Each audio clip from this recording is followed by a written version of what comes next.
안녕하세요. 오늘은 IMF 외환위기 잔재에 관해서 이야기를 할 건데요. 제3자에 대한 이사와 감사의 손해배상 책임을 자세히 보겠습니다. 되게 어려운 얘기가 될 것 같아 라고 생각하시겠지만 그렇지 않고요. 좀 흥미로운 또 유명한 사건입니다. 자, 주인공 첫 번째, 주식회사 대우라는 회사입니다. 유명한 회사죠. 상대방도 유명합니다. 바로 신한은행입니다. 오늘 원고가 바로 신한은행인데요. 우리 이 판례의 배경이 됐던 이제 발단의 사건은 IMF입니다. 당시 우리나라 회사들이 다 어려운 상황이었죠. 그리고 또 한 명의 사람이 나오는데요. 바로 김우중 씨입니다. 당시 대우그룹 회장님이셨죠. 우리 김우중 회장님 피고십니다. 오늘 사건. 그리고 김우중 회장님과 함께 당시 주식회사 대우의 경영진이었던 이사들도 등장하게 됩니다. 자, 사건은 어떻게 진행되었냐면요. 당시에 IMF 외환이기 때문에 대한민국에 있던 회사들이 다 어려웠습니다. 경영난을 겪고 있었고, 특히 자금이 굉장히 부족했습니다. 자, 그래서 어떻게 하느냐. 자금은 끌어와야 되는데 당시에 대우의 재무구조가 심각하게 안 좋았습니다. 당시 대우그룹 계열사들이 자본 잠식 상태였거든요. 부채가 너무 심각하게 많았습니다. 이 상황에서 대우의 기업 신용평가가 제대로 나올 리가 없지 않습니까? 이런 회사한테 누가 돈을 빌려주거나 이 회사채를 누가 매입해주냔 말이죠. 자, 그래서 김우중 회장님이 분식회계 지시를 합니다. 이 분식회계 지시를 하는데요. 그 지시를 받들어서 경영진과 이사들이 재무제표를 예쁘게 꾸몄다는 거죠. 당시 대우의 적자가 심각했는데 재무제표에는 이게 멀쩡하게 보이게끔 분식회계를 저질렀습니다. 제가 대법원 판례를 봤는데요. 이게 참 그래요. 왜냐하면 이사들이 이제 분식회계를 작정하고 진행했고 이 과정에서 이사회 개최도 되지 않았습니다. 그냥 형식적으로 이사회가 있었다라고만 했지 이사회가 제대로 개최되지도 않았거니와 감사가 있지 않겠습니까? 감사들도 이 분식회계를 전혀 저지하지 못했습니다. 그렇게 분식회계가 저질러졌고요. 자, 그러면 재무제표에 볼 때는 대우가 제법 괜찮은 회사같이 나오잖아요. 당연히 기업 신용평가도 높게 쳐졌을 겁니다. 실상을 아무도 몰랐으니까요. 그리고 이 외관을 믿고, 외관이라 하긴 좀 그렇네요. 이 재무제표를 보고서 신한은행이 대우의 회사채를 매입했다는 겁니다. 그래서 회사채를 50억 원 발행했고 이걸 신한은행이 인수했습니다. 이게 사건의 발단이에요. 자, 그런데 나중에 분식회계한 거 들통나고 대우그룹 어떻게 됩니까? 부도 처리됩니다. 자, 그러면 신한은행 입장에서는 회사채를 이 재무제표 보고서 이 대우라는 회사의 기업 신용도가 괜찮은 줄 알고 회사채를 매입을 한 건데 알고 보니까 이게 그냥 부실 채권이었던 거지 않습니까? 그래서 돈을 다 돌려받지 못하는 상황이 된 겁니다. 그런데 이제 통상의 경우 이 손해에 대해서 대우를 상대로 손해배상 청구를 해서 받아낼 텐데 문제는 이 회사가 지금 이 당시 나중에 기업 회생 절차가 아니죠. 워크아웃 절차 들어간 뒤로 대우그룹 거의 갈갈이 다 찢어진단 말이죠. 회사가. 그래서 주인도 바뀌고 완전 회사가 다 날아갑니다. 자, 그러면 돈을 누구한테 받아야 하냐라는 문제가 발생한다는 거죠. 그래서 신한은행이 어떻게 합니까? 당시 주식회사 대우의 경영진들이었던 분식회계를 사실상 지시하고 분식회계를 했던 사람들을 상대로 손해배상 청구를 진행했던 겁니다. 이게 바로 이번 사건의 발단이고요. 일단 상법상 이 이사와 감사의 책임을 묻고 있는 조항이 있습니다. 그래서 상법 제401조에 보시면요. 여기 있죠. 이사가 악의 또는 중대한 과실로 임무를 해태한 때에는 이 해태라는 말이 그겁니다. 임무를 제대로 수행하지 않았다는 거죠. 그럴 때는 이사가 제3자에 대해서 연대해서 손해를 배상할 책임이 있다라고 이사의 책임에 대해서 이야기를 하고 있습니다. 감사에 대한 책임도 있어요. 감사가 악의 또는 중대한 과실로 인해서 그 임무를 해태한 때에는 제3자에 대하여 연대해서 손해를 배상할 책임이 있다라고 규정을 하고 있습니다. 자, 그래서 신한은행이 김우중 회장님과 예전 대우의 이사들, 감사를 상대로 손해배상 청구를 했던 겁니다.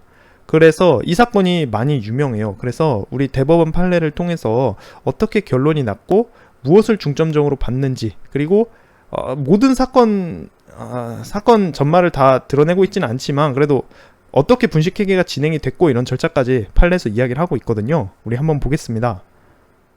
네, 그러면 대법원 판례로 왔습니다. 자, 먼저 판시사항부터 우리 한번 읽어보겠습니다. 판시사항에서 보면요. 자, 대표이사가 다른 이사가 업무 집행이 위법하다고 의심할 만한 제가 지금 일 제대로 안 하고 있는 것 같은데 라고 의심할 만한 사유가 있었음에도 이를 방치한 경우죠. 자, 그것 때문에 이번 사건에서 누가 손해를 입었습니까? 신한은행 제3자가 입은 손해에 대해서 이거에 대해서 배상 책임을 지는지에 관해서 지금 판시하겠다는 겁니다. 그리고 대규모 회사에서 우리 같은 경우 대우죠. 대우에서 공동 대표이사와 업무 담당 이사들이 이번 사건의 피고들이죠. 이 사람들이 내부적인 사무 분장에 따라서 각자의 전문 분야를 전담한다고 해서 다른 이사들의 업무 집행에 관한 감시 의무를 면하는지의 여부. 이게 무슨 얘기냐면요. 회사가 너무 크면은 그 안에서도 작게 여러 부문으로 나뉩니다.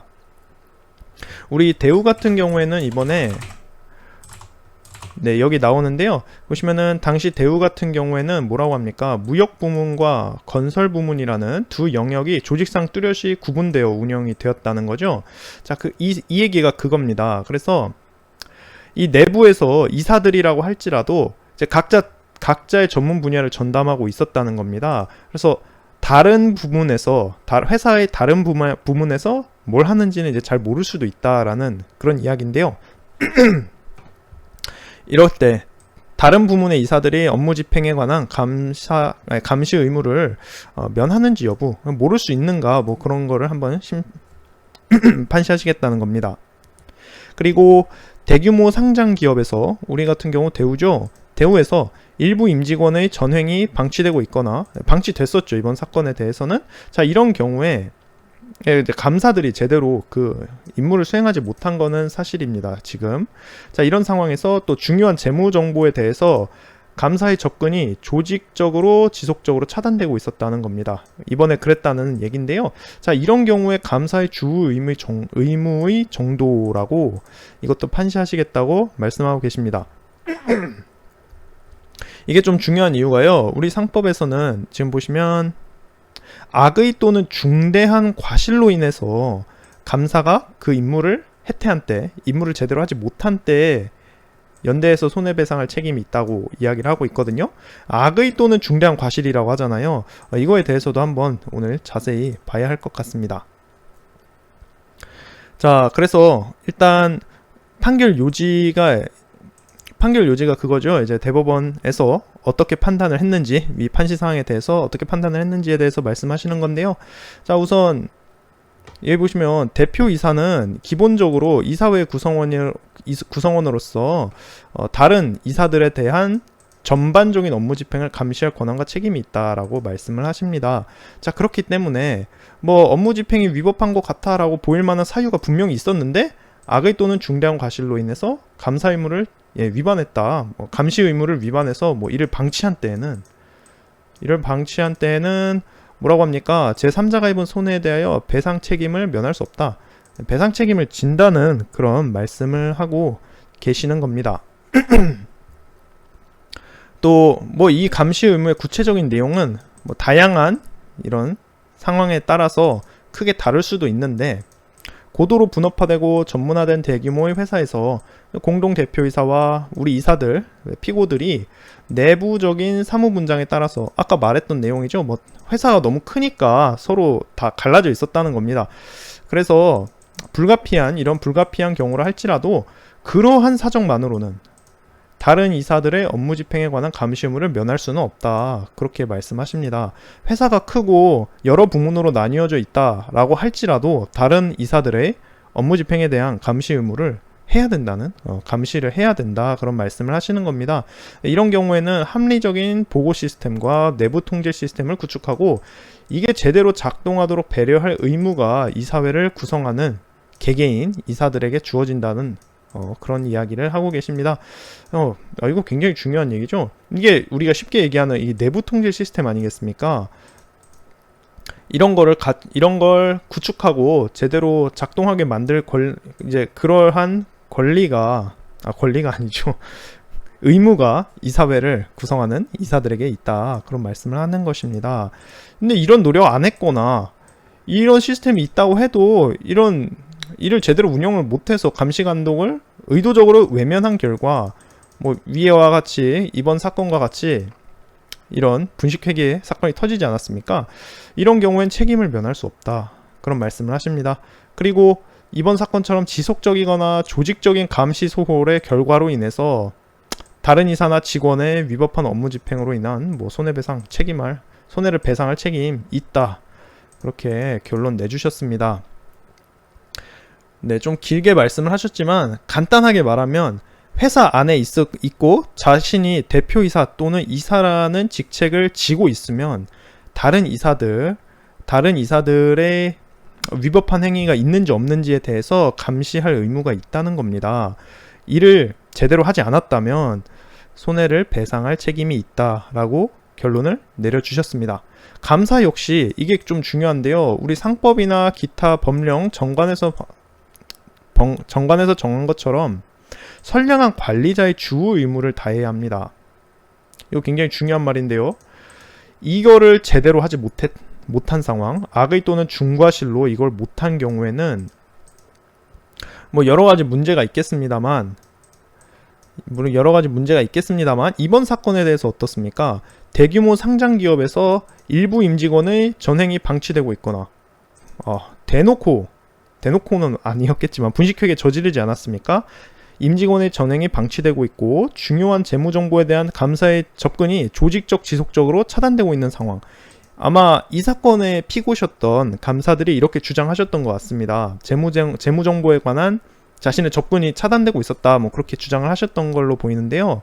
이런 경우에는 감사의 주요 의무가 경감되는 게 아니라 오히려 현격히 가중된다 라고 결론을 하셨습니다. 그럼 좀 자세한 이 사건을 좀 볼게요. 이걸 보시면 조금 저도 회사법을 공부하고 동시에 주식 투자도 하고 있는 사람으로서 분식회계라는 범죄 행위가 이렇게 버젓이 벌어질 수 있다는 게 저는 굉장히 개탄스럽습니다. 이 사건 한번 보시죠.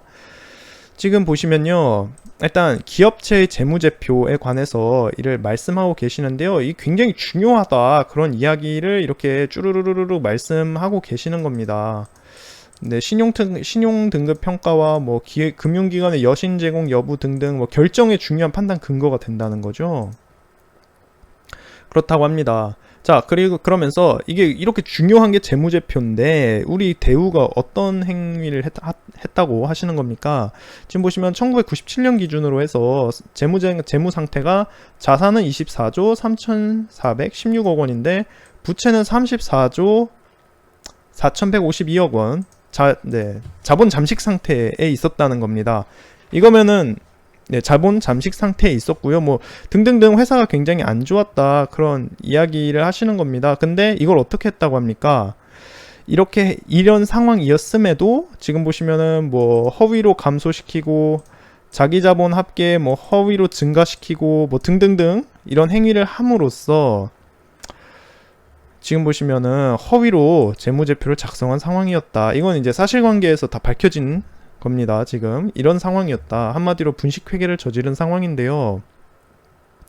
자, 이런 사정을 회사채 매입 당시에 우리 원고 신한은행이 이걸 알고 있었다고 볼 수 없다 이겁니다. 아마 우리 이 쟁점이었던 것 같아요. 회사채 매입 당시에 신한은행이 이걸 알고 있었다라고 피고들이 주장을 했던 것 같습니다. 자, 이러한 경우에는 우리 대법원은 그렇게 판단하는 겁니다. 원고가 이를 알고 있다고 볼 수는 없다.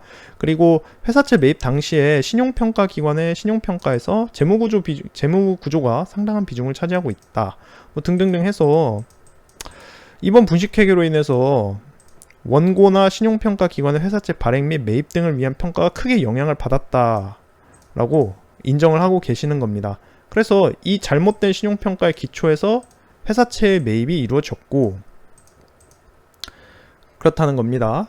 그리고 당시에 뭐 이런 상황을 보건대 이거는 우리 대법원이 정확히 말씀하고 계시는 거죠. 이런 재무 상황이나 분식의 규모가 알려졌을 경우 알려줬을 경우에 어떻게 됩니까? 회사채 발행은커녕 계속 기업으로서 존속하는 것 자체가 불가능하였을 것이다 라고 봄이 상당하다. 네, 정확하게 말씀해주고 계십니다. 그리고 이것도 당연한 얘기요. 신한은행이 회사채 매입할 때 이거 알고 있었으면 매입했겠습니까? 당연히 안 했죠.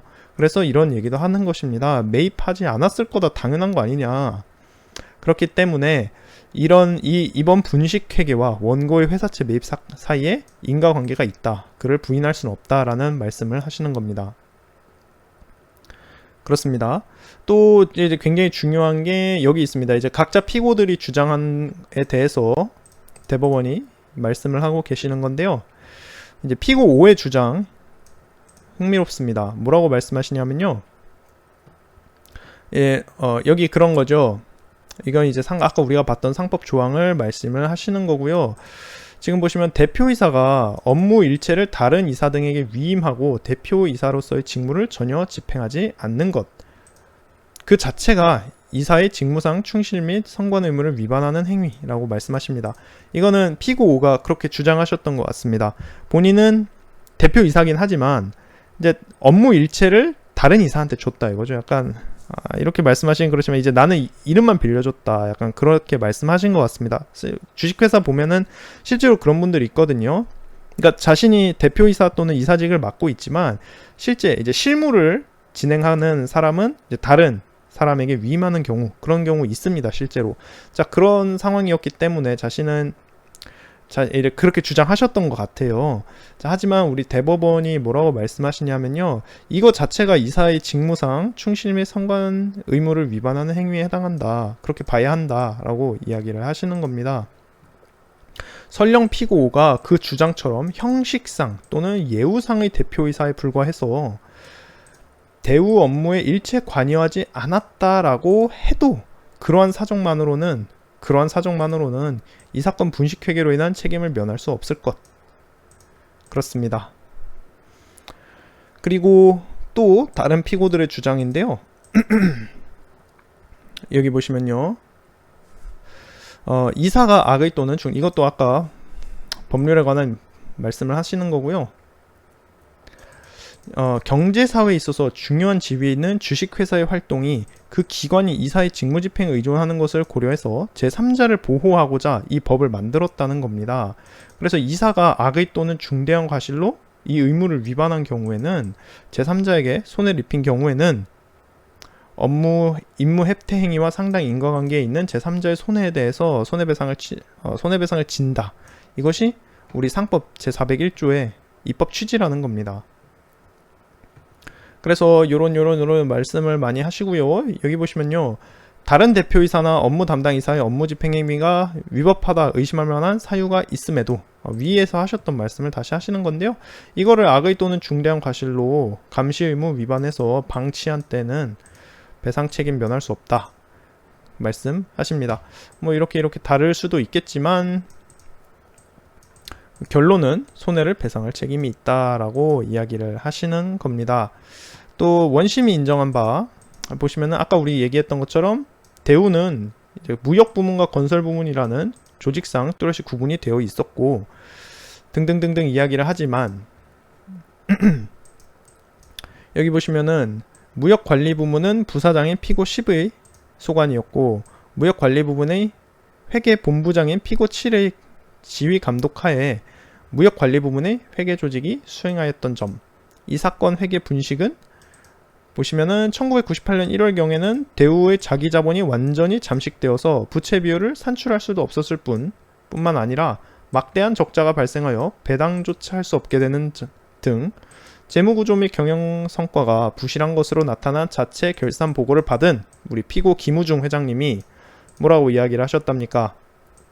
무역관리부문 회장인 피고 4 그리고 피고 10한테 대우의 부채 비율을 400% 이하로 조작하고 배당률을 2%로 맞추되 단기 차입금을 1996년도의 실제 금액 수준으로 줄이라고 이렇게 구체적으로 지시를 하셨다고 합니다. 그러니까 어떻게 합니까? 피고 4와 피고 10이 그대로 피고 7에게 지시하고 피고 7은 다시 건설부문 재무관리실장이 소외 1에게 건설부문에서 무역회계팀장 소외 2에게는 무역관리부문에서 각자 최대한 재무제표를 조작하라는 이렇게 위 지시에 맞추도록 하라는 뭐 지시함에 따라 이루어졌다. 제가 이걸 보면서 좀 느낀 거는 내부적으로 그 사실을 알고 있었고 회장님이 구체적으로 분식회계를 하라는 지시를 하셨고 이사들이 곧바로 조직적으로 이렇게 분식회계 행위를 진행했다는 겁니다. 대우의 공동대표이사로서 직재산 건설 부문을 총괄하는 업무를 수행하던 피고 8이나 공동대표이사이자 뭐 회사 이사회의 의장인 피고 5가 이 사건을 보시면은 직접 지시하거나 보고받지는 않았다. 뭐 그 아까 위에 말씀하셨듯이 본인들은 업무 일체는 다른 사람한테 위임하고 자기는 일단 그냥 형식상으로만 있었다는 거잖아요. 자, 그럼에도 보시면은 뭐 이런 분식행위 시스템을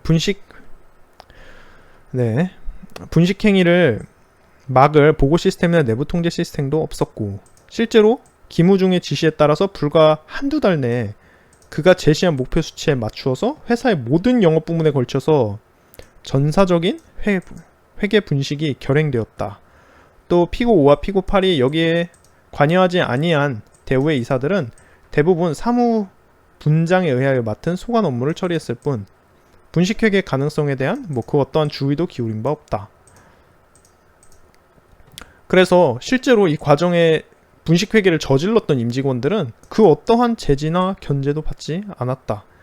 그러니까 이게 모두 회사의 내부 통제 시스템의 부재, 그리고 이 전혀 뭐 다른 이사들이나 뭐 감사가 견제를 할 수가 없는 시스템이지 않습니까?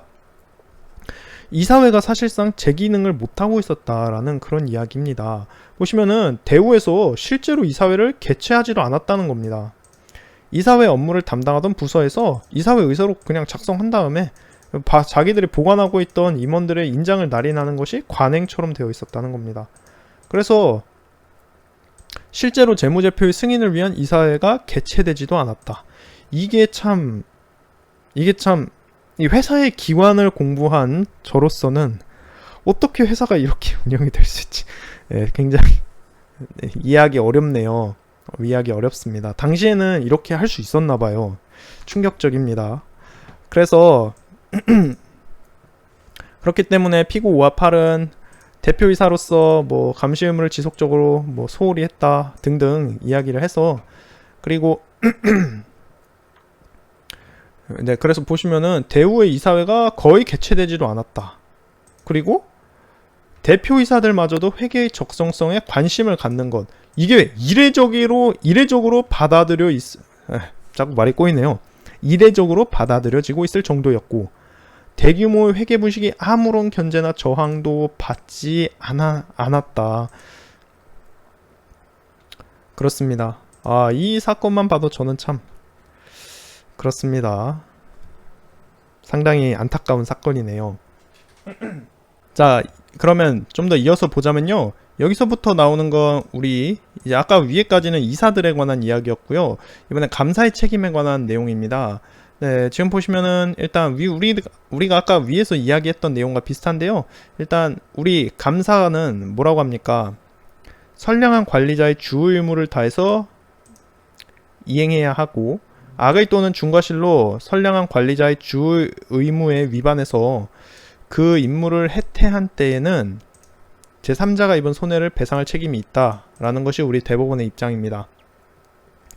우리 당시 대우의 감사였던 피고 9와 11의 경우 어떤 주장을 펼치셨다고 합니까? 원심의 인정과는 달리 두 사람이 회계 감사를 실시했다. 하지만 회계 분식이 교묘했고 일부 이사의 전행이 용인되어 있던 것이 과거 실무 관행상 회사의 중요한 정보에 대한 감사의 접근이 제한되어 있었다. 그런데다가 이 사건 회계 분식이 다른 임직원들에 의하여 조직적이고 은밀하게 이루어진 것이었기 때문에 이를 발견하지 못한 것에 불과하다. 재무제표 및 부석 서류의 검토만으로는 이 사건 회계 분식을 발견할 수가 처음부터 불가능했다. 그러한 주장을 하셨다고 합니다. 하지만 여기 보시면 주의 의무 내용이 회사의 종류, 규모, 지배구조, 내부 통제 시스템 등등등 여러 가지에 따라서 다를 수 있다고 하더라도 이 사건 당시 감사가 주식회사의 필요적 상설기관으로서 우리가 이야기하는 업무 집행 전반을 감시할 권한을 갖는 그런 의무를 가지고 있었다는 점에 비추어 볼 때 위피고들이 감사로 재직하였던 대우와 같이 이런 대규모 상장 기업에서 일부 임직원의 전행이 방치되고 있었다. 감사의 접근이 조직적으로 차단되고 있었던 상황이다. 이러면은 감사의 주 의무가 피고들의 주장처럼 경감되는 것이 아니라 오히려 현격히 가중된다고 보아야 할 것이다. 그렇게 이야기를 합니다.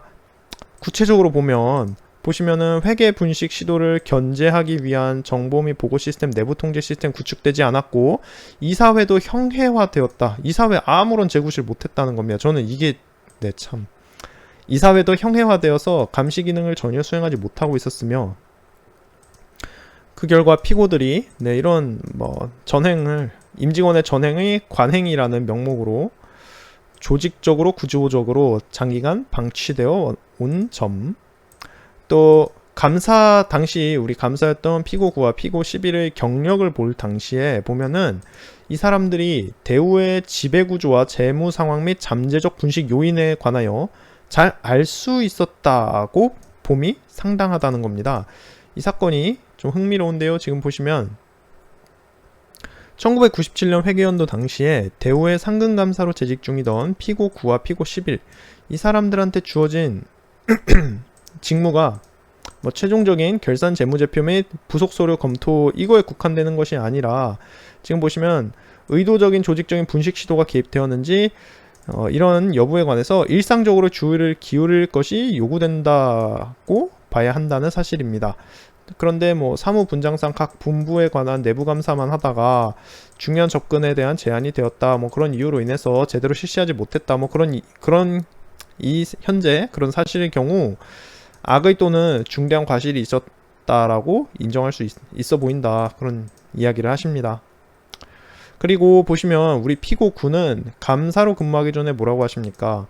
1997년 2월 20일경까지 대우의 회계본부장으로 근무했었고 우리 피고 7의 전임자였다고 하네요.